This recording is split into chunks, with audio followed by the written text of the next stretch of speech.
Olá, eu sou Débora Coll e está no ar o NBR Entrevista. Hoje nós vamos falar sobre transporte público. O grande desafio é oferecer um serviço de qualidade a todas as pessoas e melhorar a acessibilidade nas grandes cidades. É o que prevê a Lei da Política Nacional de Mobilidade Urbana, que já está valendo. Sobre o assunto, eu vou conversar agora com o gerente de projetos do Ministério das Cidades, João Alencar. Muito obrigada pela presença. Nós é que agradecemos, Débora. É um prazer o Ministério da Cidade se fazer presente ao seu programa no sentido de levar à população, principalmente aos municípios brasileiros, esse importante tema da mobilidade urbana e de como a população tem que se envolver na temática para discutir a mobilidade urbana em cada um dos municípios brasileiros.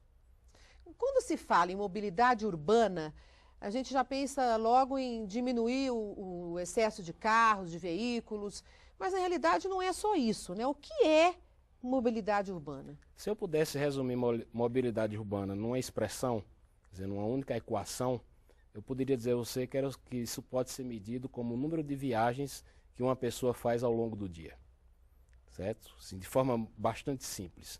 Claro que essa viagem vai ser em função de qual modo de transporte que a pessoa utiliza, qual a frequência de viagens que ela realiza. Se você tem um nível de renda maior, você tem uma propensão maior a realizar viagens. Por quê? Porque a cidade e sua condição de renda, ele oferece maiores oportunidades de você fruir a cidade, você aproveitar exatamente o que a cidade tem a oferecer. Então, mobilidade urbana envolve o acesso à escola, envolve o acesso aos serviços públicos, ao lazer. Quer dizer, eu tenho várias funções urbanas numa cidade, que a cidade tem de oferecer como trabalho, como emprego, como local de moradia, como a sua habitação, e que o sistema de transportes ou o sistema de circulação urbana é que provê essas interligações entre essas funções urbanas. Isso é mobilidade urbana, ou seja, é a capacidade de você se deslocar no tecido urbano, ou seja, na sua cidade, de forma rápida, confiável, segura, com o menor valor possível que você tenha de desprendimento do ponto de vista de custo. E por isso que é importante o transporte não motorizado. Por quê? Porque se eu tenho uma cidade bem pensada, bem resolvida do ponto de vista de mobilidade urbana, do ponto de vista de onde você mora, para onde você trabalha, você pode ter cidades compactas, você pode ter cidades onde não tem uma grande dependência do transporte motorizado, por exemplo. E eu possa, digamos, atender as minhas necessidades de mobilidade urbana o mais próximo do meu local de residência. Então, quer dizer, é um conceito realmente complexo, porque vai depender, digamos, da configuração urbana de cada cidade, vai depender também do nível de renda de cada cidade, vai depender de quão complexo é o seu sistema de transportes.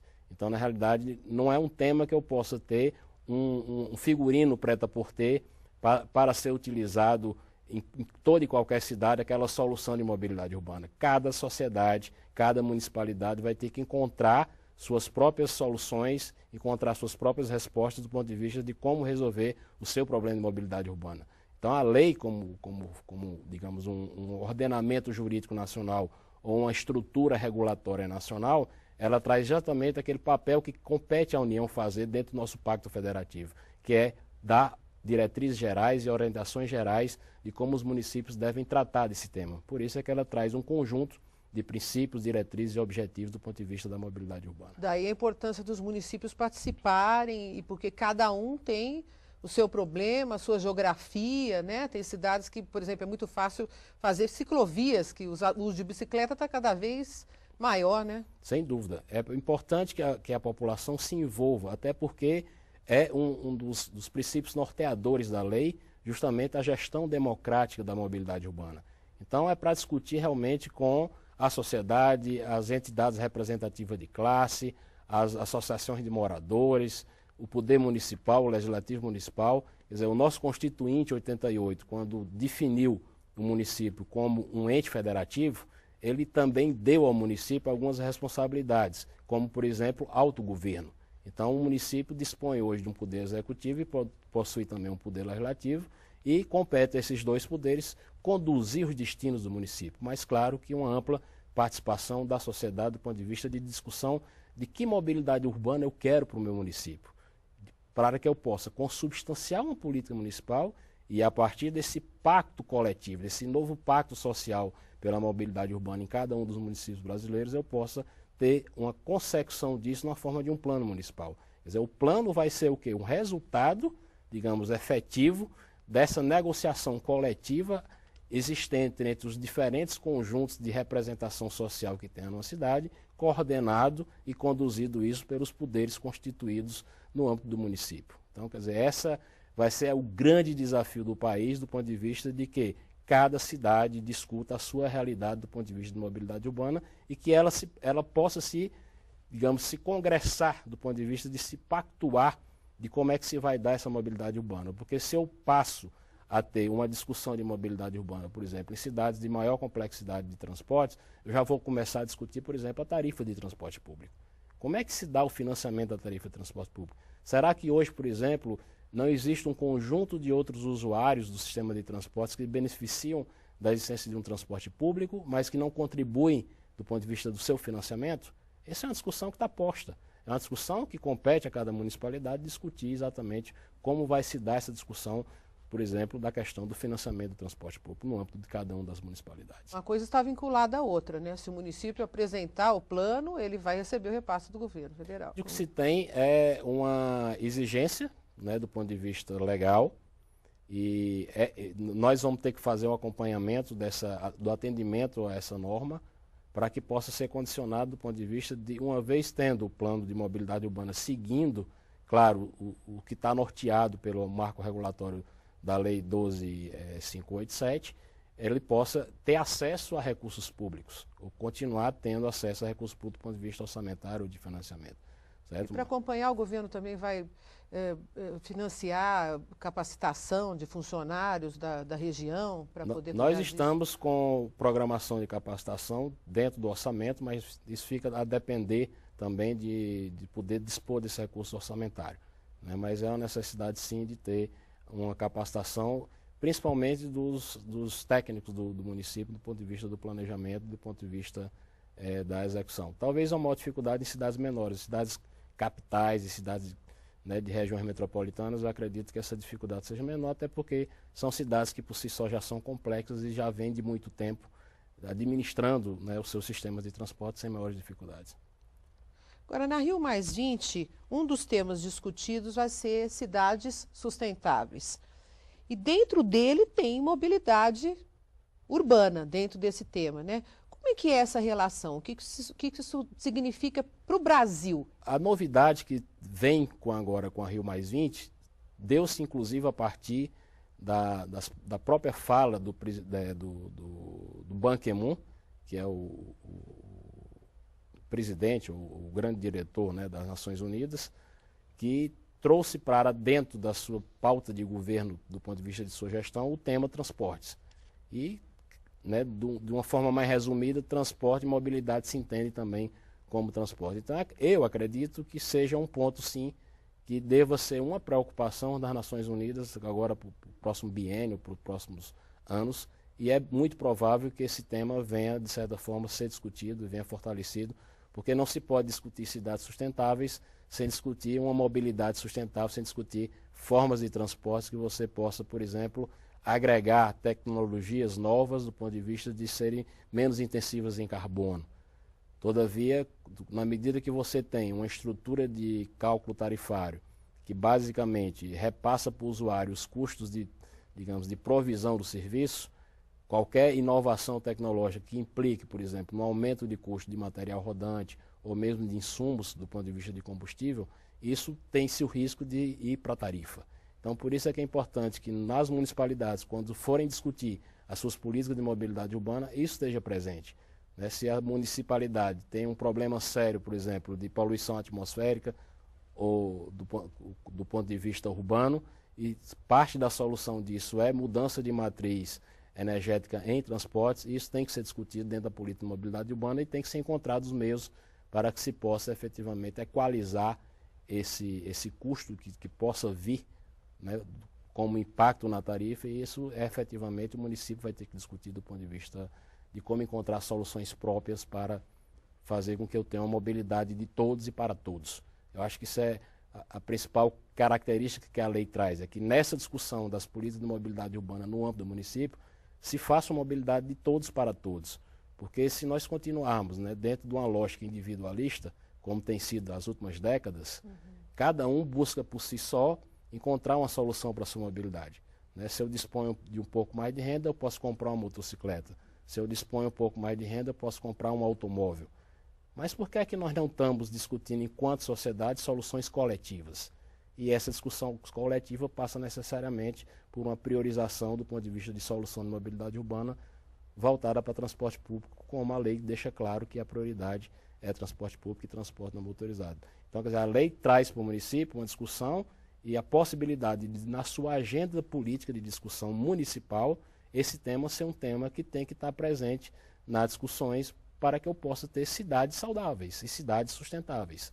Então, quer dizer, é importante que a sociedade brasileira chame para si a responsabilidade da discussão da mobilidade urbana no âmbito da sua cidade e como é que isso vai ser efetivamente concretizado através de um plano ou da execução desse plano.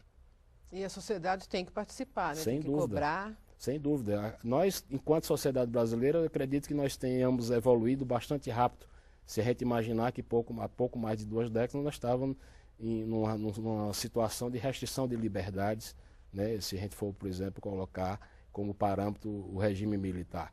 Então, na verdade, a sociedade brasileira hoje tem N mecanismos de participação social e popular. O próprio Ministério das Cidades funciona dentro do Ministério, o Conselho Nacional das Cidades, que é um importante instrumento de discussão, né, política das questões de mobilidade urbana. Essa lei de mobilidade urbana, ela foi discutida no âmbito do Conselho das Cidades, né, as alterações que o Conselho encaminhou para a comissão especial na Câmara, na época que estava em discussão a lei, passou pela discussão, né, dentro do Comitê de Trânsito, Transporte e Mobilidade Urbana do Conselho das Cidades, foi transformado numa resolução e foi encaminhada sugestões de alteração da lei. Quer dizer, existe um compromisso com essa lei, com essa efetividade dessa lei, que foi assumido no âmbito do Ministério das Cidades e principalmente no âmbito do Conselho das Cidades, enquanto um órgão de representação de todo o conjunto da sociedade na discussão dessa lei. Essa lei sai, do ponto de vista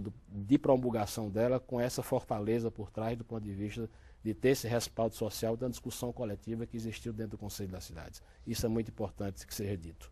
E com a novidade de agora valer para os municípios acima de 20 mil habitantes. Essa é uma novidade que a lei traz, porque na realidade nós só tínhamos a exigência, por conta do Estatuto das Cidades, de ter um plano diretor de transportes em cidades acima de 500 mil habitantes. Embora no próprio Estatuto das Cidades já existisse a obrigatoriedade de ter municípios com população acima de 20 mil habitantes, essa obrigação de fazer planos diretores municipais. O que a lei traz de novidade é justamente isso, que possa ser uma parte importante do plano diretor municipal o tema mobilidade urbana. Então pode, por exemplo, ser um capítulo do plano diretor, como pode ser também um documento, um instrumento à parte. Então, quer dizer, ela dialoga com o plano diretor e traz para o foco da discussão municipal essa importância que tem a mobilidade urbana na vida do cidadão.